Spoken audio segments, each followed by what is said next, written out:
Alors, on serait tenté de définir un réseau par la proximité géographique entre les machines, ou dire qu'un réseau, c'est tout ce qui relie un switch. Alors, ces deux approches sont fausses, simplement parce que la simulation que nous utilisons est assez simple. Alors, comment sait-on qu'une machine appartient à un réseau?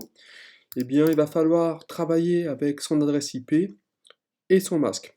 En fait, il va falloir faire une opération logique, qui est l'opérateur et, entre l'adresse IP et le masque, et le résultat va nous donner l'appartenance de la machine au réseau.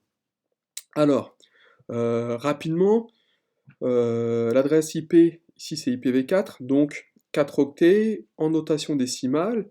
Ici c'est le masque. Alors le masque, dans cet exemple, est quand même relativement simple.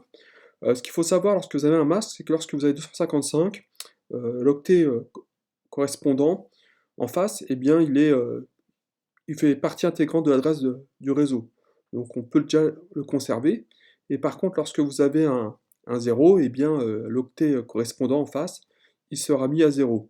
Donc ici, on va obtenir directement l'adresse IP du réseau. Ce sera 192.168.1.0, qui est noté ici. Donc, cette, cette machine appartient à ce réseau, puisque son adresse réseau est 1.0. Si je fais la même opération avec l'ordinateur 2, qui a une adresse IP qui est différente, si je fais l'opérateur et entre l'adresse IP et le masque, je vais obtenir une adresse réseau qui sera encore en 1.0. Donc ces deux ordinateurs appartiennent au même réseau. Alors, lorsqu'on veut que des ordinateurs appartiennent au même réseau, il va falloir attribuer des adresses IP. Donc, dans notre situation avec ce masque, en fait, on a 256 possibilités.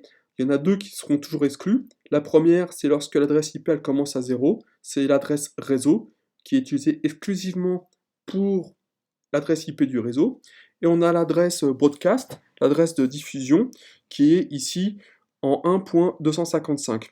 Ensuite, nous sommes libres de choisir n'importe quelle valeur, donc entre 1 et 254.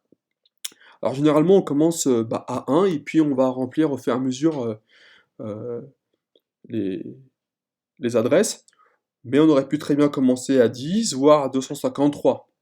Et on pourrait aussi attribuer des numéros quelconques à chacun des deux ordinateurs, à condition qu'ils appartiennent bien à la plage des adresses possibles du réseau.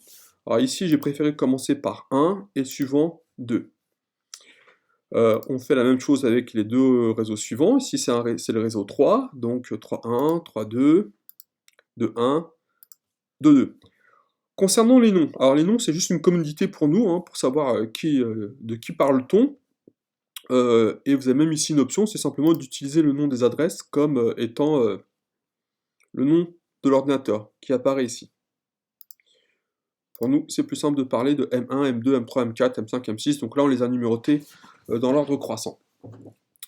Il me reste plus qu'à vous parler du routeur. Alors le routeur, il est à l'interconnexion entre les différents réseaux. Alors je rappelle qu'une machine appartient à un réseau parce qu'à l'intérieur, vous avez une carte réseau et le routeur, c'est un ordinateur qui est c'est une machine qui est un peu particulière, puisqu'en fait, elle va posséder autant de cartes réseau qu'il y a de réseaux. Donc ici, j'ai un routeur où j'ai fait 3 connexions, donc notre routeur a au moins 3 cartes réseau, et chaque carte réseau va être reliée à l'un de nos réseaux. Si je clique dessus, voilà comment vont apparaître. Ici, ce sont les adresses IP des cartes réseau. Alors, on va commencer par configurer la carte réseau qui concerne le réseau 1. Donc ici, j'ai mis son adresse IP, 192.168.1.254.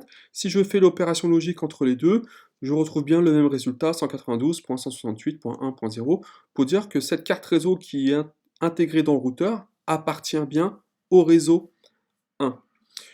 Généralement, on utilise l'avant-dernière adresse possible du réseau pour nommer le routeur. Ce sont des usages de commodité, ça n'a rien d'une règle. Et ensuite, une fois que j'ai configuré cette carte réseau, il faut que je configure les deux autres cartes réseau du routeur, une par réseau, donc ça c'est le réseau 2.